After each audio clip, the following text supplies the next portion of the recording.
Good evening. I'm going to depart from the normal cocktails because I've kind of given up. Come and have a look over here. I've done as much as I want to do. I've drunk about 140, 150 different cocktails that I've mixed up.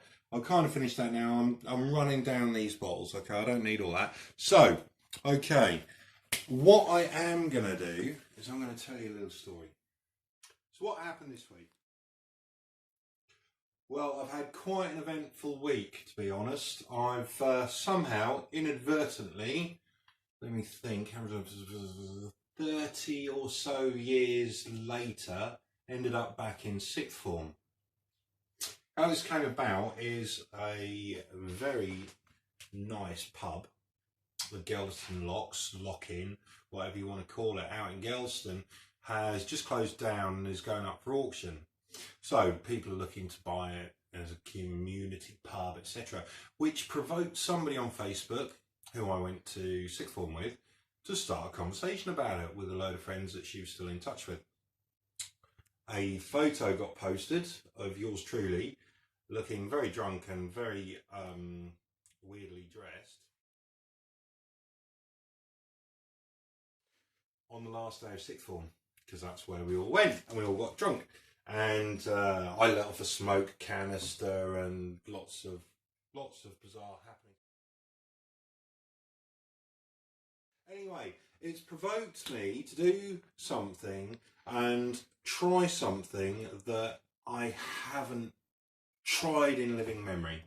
So this is for all you 80s and 90s fans out there, with a big thanks to Catherine Horsfield for dragging me into a thread, which it turned out I'm remembered quite fondly rather than as an absolute knob. Now, it's a drink that was very famous. The goths drank it, the teenagers drank it, probably the people with liver problems drank it. It's called Snakebite. It's a mixture of cider and lager.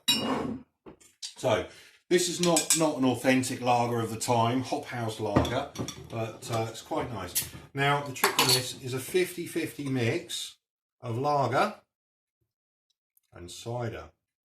Now, we were always told that there was some sort of chemical reaction in your stomach that would get you drunk really quick. It's absolute nonsense, I'd imagine.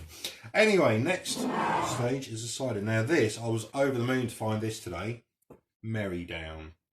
This was stuff that I used to drink at the time on occasion, although at the Locks it'd be James White cider.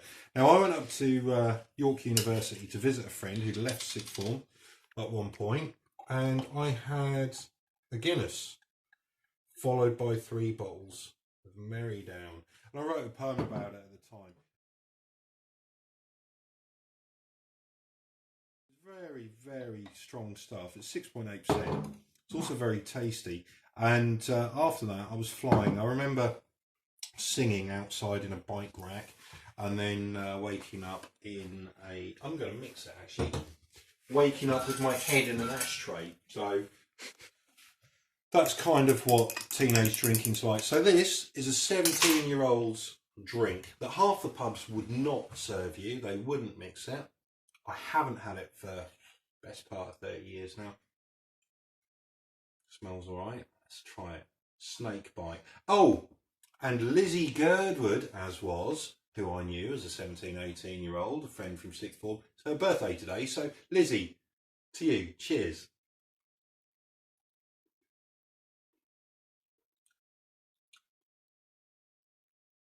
It's really quite boring.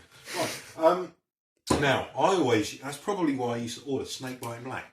So that's Snakebite with a drop of blackcurrant, also known as diesel. I remember it being darker than that. It should be in a pint glass, but all my stolen pint glasses have long been lost or thrown away. So, Snakebite in black. Smashed.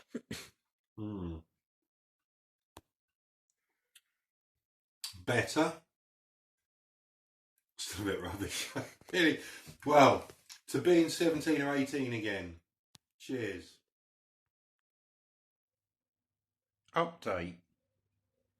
Maybe there is something in that theory, because it is pretty potent.